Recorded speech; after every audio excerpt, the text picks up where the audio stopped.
Hi, I'm Glenn Whipp with the Los Angeles Times. He's the mayor on Portlandia, the captain on How I Met Your Mother, nefarious gazillionaire on Believe, Kyle MacLachlan. Welcome. Good morning. Hey, Glenn. Thanks for having me on. Where am I finding you this morning? I see like a little fern or a little palm in the background there. That's a little bit of my set dressing. Yeah. I'm in New York, in my apartment in New York, here in my little kind of office area. Okay. Nice. How's New York weather today? Today's a little cloudy. We're expecting some thunderstorms. Wait, I should do the weather report like I'm in a helicopter. So cloudy with a chance of a few showers. The traffic is moving well on the West Side Highway, but it's still very comfortable compared to what we went through this winter. Yeah, it was nice. We'll start with How I Met Your Mother. It was nice that they, the series ending. Kind of nice that they worked the captain back in one final appearance.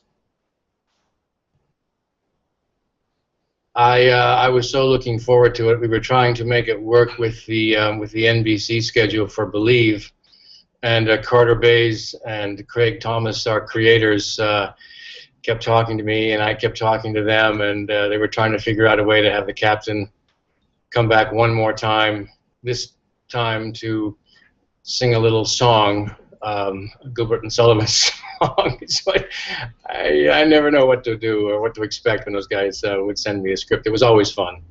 Oh, you not only got to sing a little Gilbert and Sullivan, but you also got to get in a duel, Jason Segel.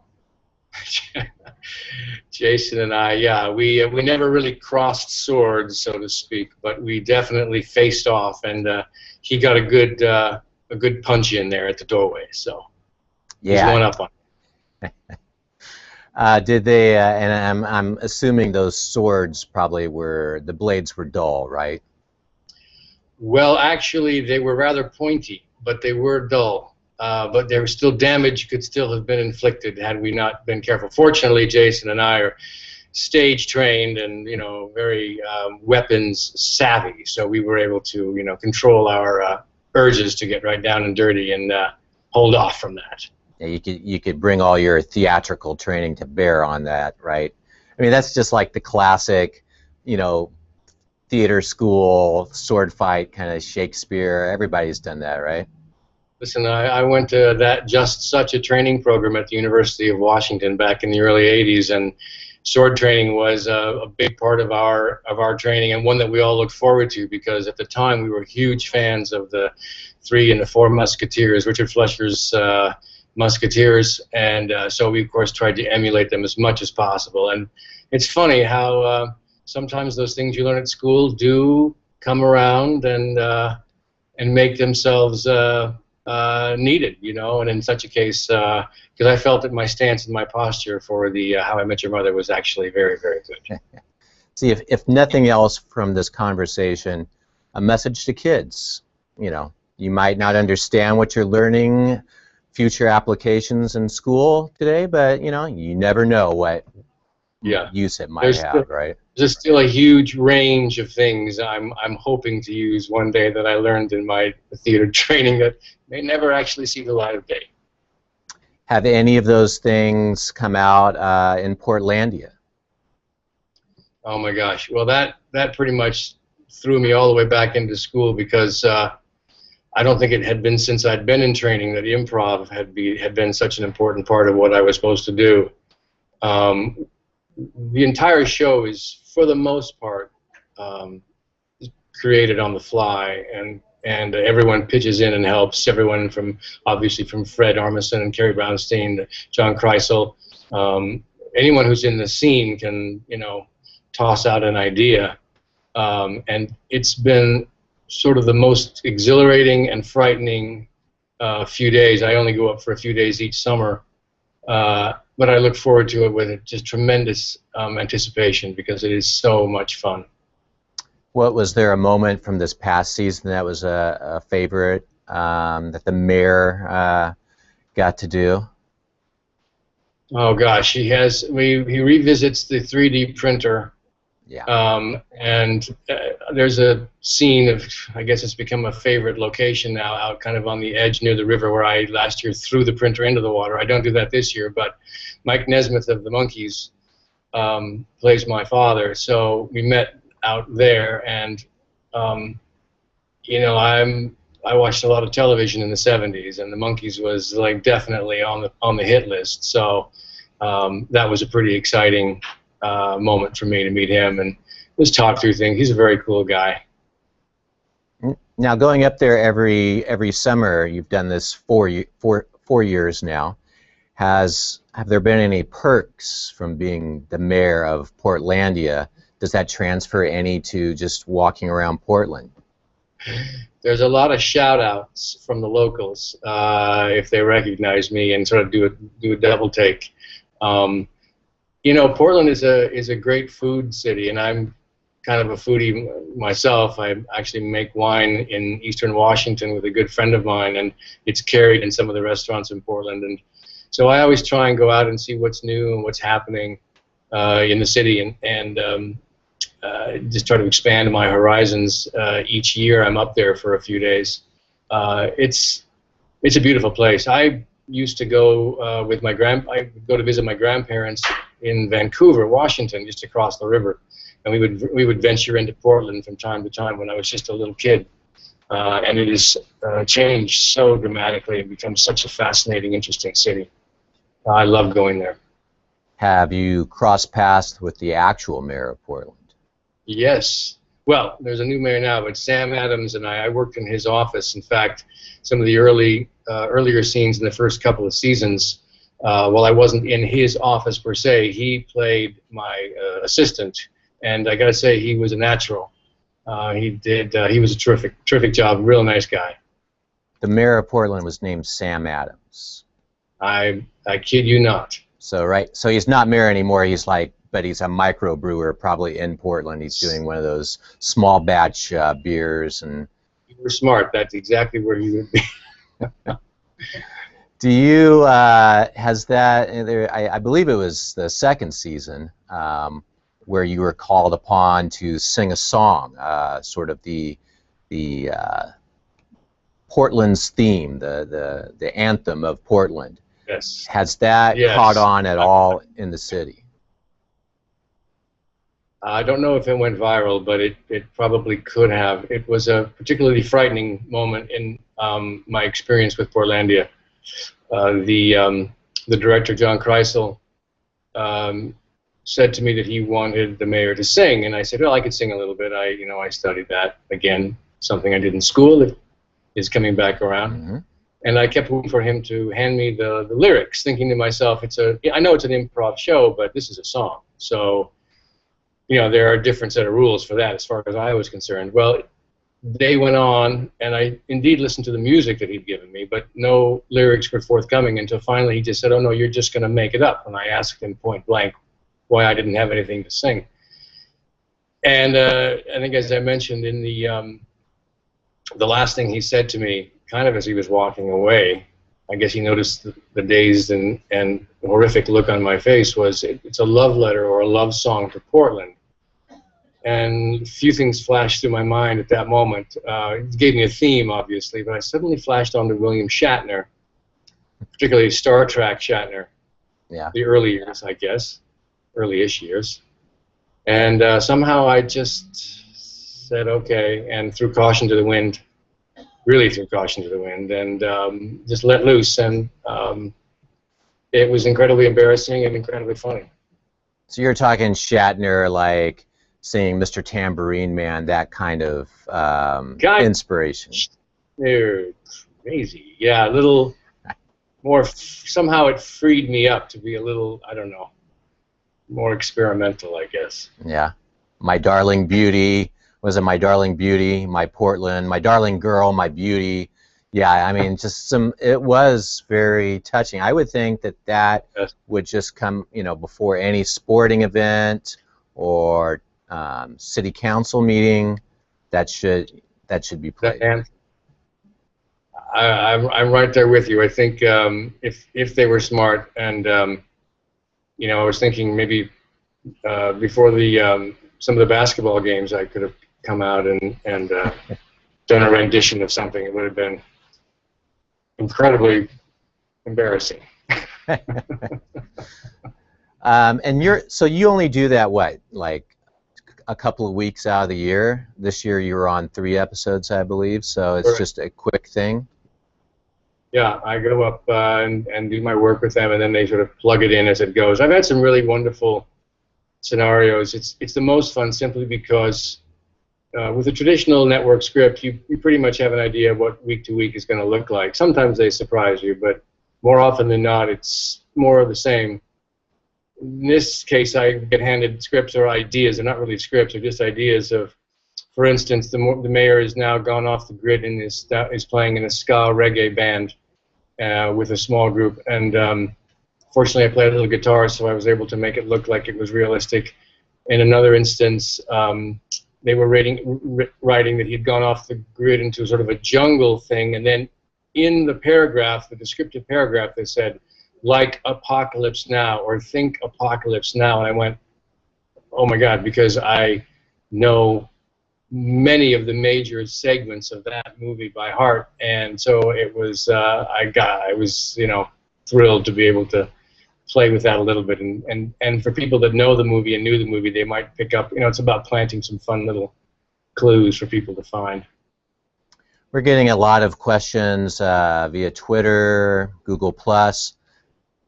Can you imagine what these questions might be about? What aspect of your career? 2 simple words. Yeah. Well, there's a guy asking, or it could be a girl. I'm excited about the upcoming Twin Peaks Blu-ray, in part for the 90 minutes of deleted scenes. That would be from the film, I believe, right? Fire Walk with Me.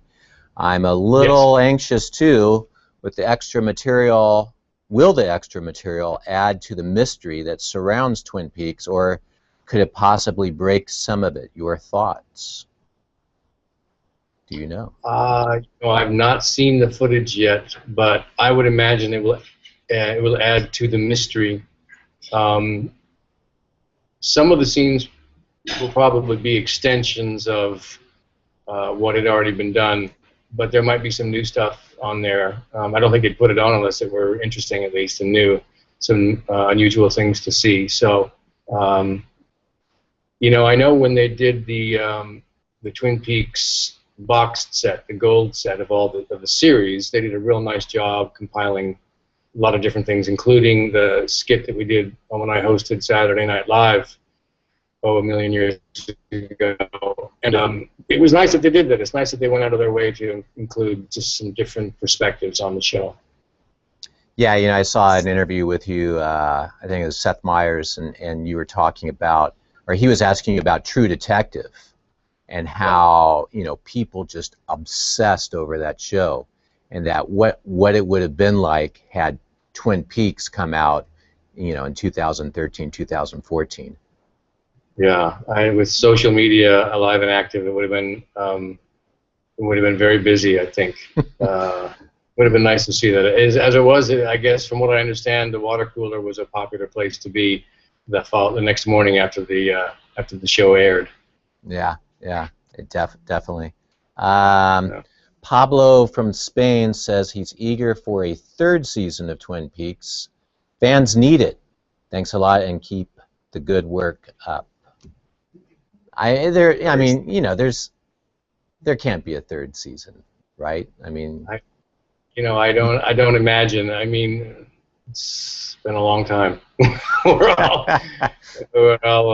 a lot older. It would take place in a nursing facility somewhere, I'm sure. I don't know, if that's something that will ever happen again. In the past, I've gotten a little bit old because I'm interested in ways in which they could do it, and somehow that's morphed into other things. So I'm not going to say anymore. Just it would be great, but I don't imagine it happening. Now, there was buzz just last week at the TV upfronts. Fox has a new series coming out. I don't know if you saw this, called Wayward Pines, and they showed the trailer for it, and basically it is Twin Peaks, kind of Twin Peaks light.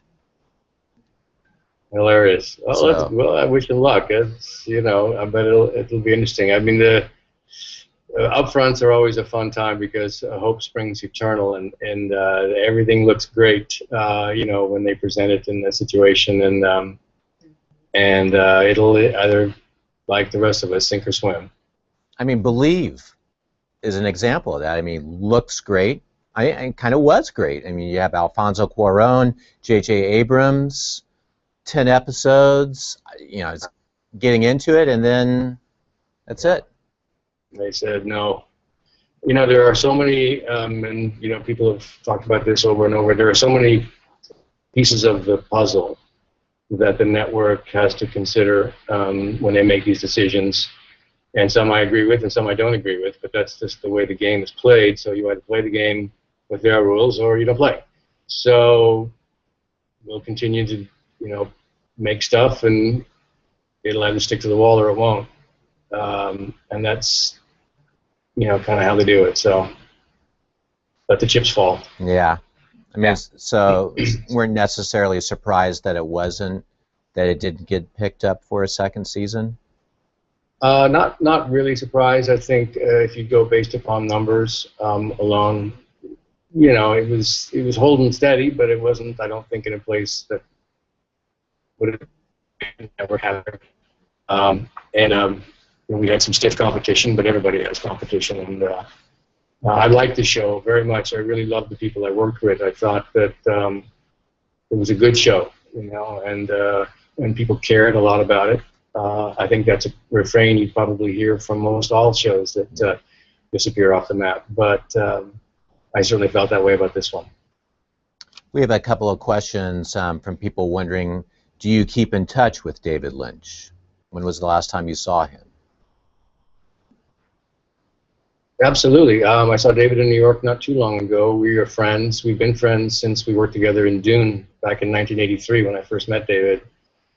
And then worked together on Blue Velvet again, of course. And we've had a great friendship. In fact, we don't live too far from each other in Los Angeles, and so I'll pop by his house and drop in and say hello. We'll have a cup of coffee, and just our most favorite thing to do now is just to talk about the years. You know, it's like we're two old guys sitting around drinking coffee and talking about our experiences, and that's fun. And he's just the greatest guy around. I consider him a dear friend, and he is a very special person to me.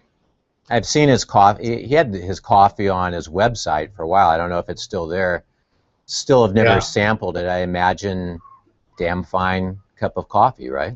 Yeah, a cup of coffee, damn good cup of coffee. That's very true. He's a man who knows his coffee.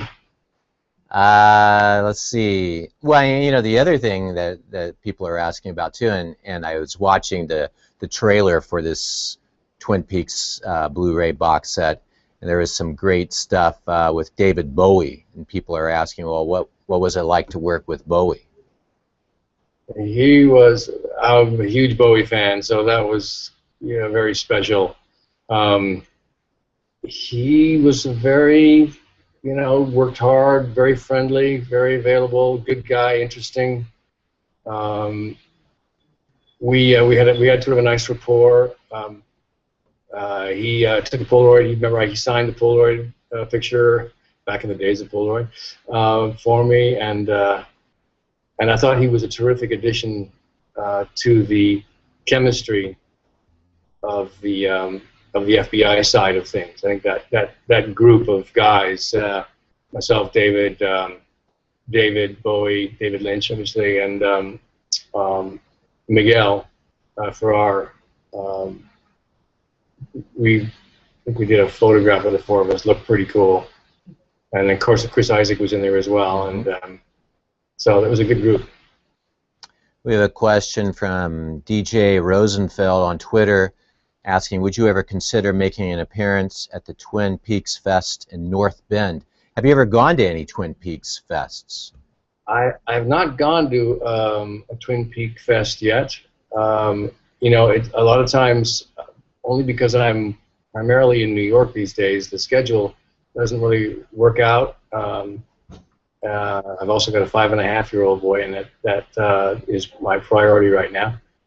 But I like that they have it, and I was, it's not outside the realm of possibility. Pop in and say hello, because those folks really, really do love Twin Peaks. Yeah, Jeff Bridges went to a Lebowski Fest recently, so who knows, right? That's a great movie. Yeah, yeah. Let's see. Well, and we have a couple of people really wanting you to sing some of the Portlandia anthem.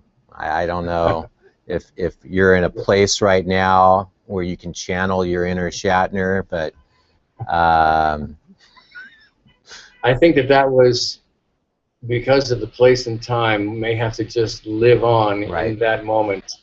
The level of fear that was coursing through my body at that time, I don't think I can replicate that in the moment. I'm having too nice of a conversation with you, but I understand. I was just reading that you can do a really good Robert Shaw from Jaws, the USS Indianapolis speech. That you can bring that out at a party if the party's kind of lagging in energy. I fancy that I'm okay, but in fact, the fact of the matter is that's completely in my imagination. So that holds true with my Christopher Walken too. I think it's all it sort of has to happen in the moment. Unlike Kevin Spacey, who seems to be able to just turn these things on a dime, I take a long time to do it. Crazy, but it never quite seems to work out exactly right. Yeah. Well, I imagine that Captain Quint was a huge inspiration for the captain on How I Met Your Mother, right? That was a nice segment. I'm just bringing it back around, full circle.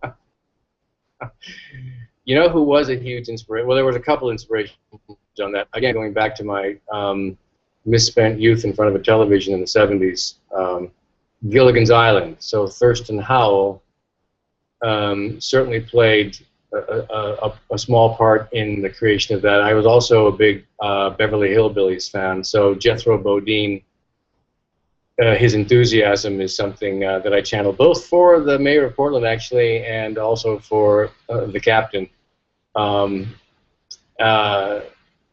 Just I find those shows from that period of time, I go back to them with a tremendous amount of fondness, and it really, I like it when I can either refer to them or somehow channel them or pay homage to them in some sort of strange way that probably only I understand.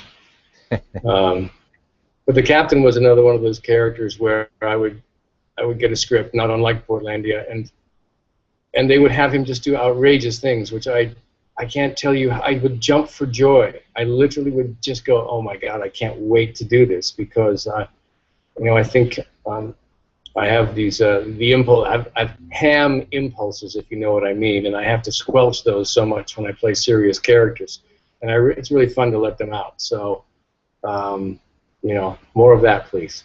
That's great that you're getting those kinds of opportunities, and it's been fantastic talking to you. Thanks for stopping by, Kyle.